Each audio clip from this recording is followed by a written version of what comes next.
Hello everybody, welcome back to HardReset.Info channel. In today's video, I'll show you how to easily move the notebooks to the folder on your KOBO Elipsa 2E.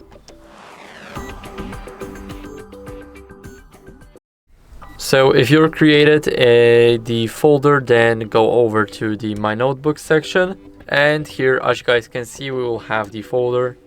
Now there's only one note in it, and if we want both of those notes inside the folder, then go to three dots, select the notebook that you want to put in a folder, go to move, and then go to the folder. So now let's click move, and as you guys can see, now it's moved to this little folder right here.